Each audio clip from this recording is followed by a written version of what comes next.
अस्सलाम वालेकुम। कौन सा कारोबार शुरू करें, इसके लिए ये देखना होगा कि जिस शख्स ने कारोबार शुरू करना है उसके पास इन्वेस्टमेंट कितनी है।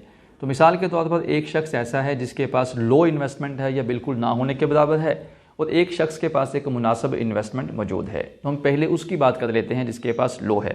तो ऐसे शख्स को चाहिए कि काम को सिलेक्ट करने में बहुत ज़्यादा चूज़ी ना बन जाए, क्योंकि पहले ही बहुत से ऐसे काम जिनमें इन्वेस्टमेंट चाहिए होती है वो ये नहीं कर सकेगा। तो उसको चाहिए कि जो भी काम उसको लगे कि ये हलाल है, इसमें वो हिसाब किताब रख सकता है और वो उसके हिसाब से उसमें मुनाफा मौजूद है, उसको शुरू कर देना चाहिए।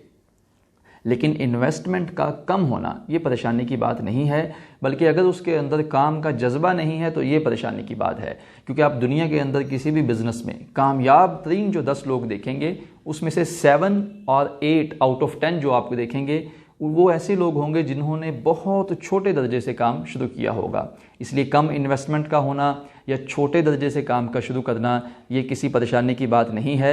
उसे चाहिए कि दिलो जान के साथ, यानी अपनी फ़िज़िकली और मेंटली पूरी कोशिशें लगाने के साथ अपने काम को शुरू करे।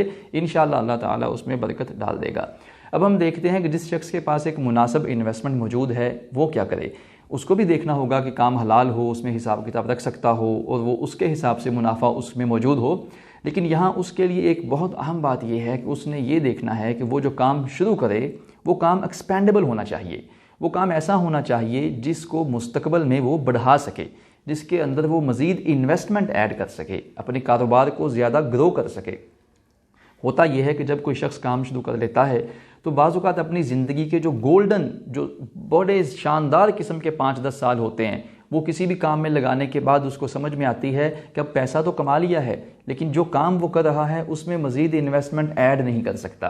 तो ऐसे लोग बाज़ औक़ात अपने पैसे लेने के बाद दूसरे शख्स के पास इस नीयत से जा रहे होते हैं कि भाई आप मेरे पैसों को अपने कारोबार में लगा लें और जो मुनाफा होगा वो मुझे दे दें। और ये बात याद रखिए कि जो शख्स अपने पैसे दूसरे लोगों को देने के लिए हमेशा तैयार होता है कि आप इससे काम कीजिए और मुझे इससे में मुनाफा दे दीजिए, इस शख्स के पैसे डूब जाने का चांसेस बहुत ज़्यादा होते हैं। क्योंकि जब मुख्तलिफ लोगों के पास वो पैसे अपने लेके जाता है तो बड़े चांसेस होते हैं कि उसको कोई ना कोई ऐसा शख्स मिल जाए जिसकी नीयत में ख़राबी हो, जो 2 नंबर किस्म का हो, या जिसके जहन में पहले से फ़्रॉड मौजूद हो। या फिर ऐसा भी हो सकता है कि किसी शख्स की नीयत तो ख़राब नहीं है, लेकिन आपके पैसे लेने के बाद उसका अपना ही सिस्टम कोलैप्स कर जाता है, उसको अपने कोई नुकसान हो जाता है, तो वो आपके पैसे कहाँ से देगा।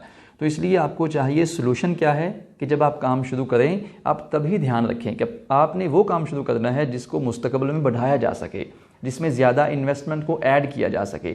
या आप ये कर सकते हैं कि with the passage of time अपने कारोबार के साथ ऐसी पॉकेट्स को डेवलप करें जिसमें आप मज़ीद इन्वेस्टमेंट ऐड कर सकें।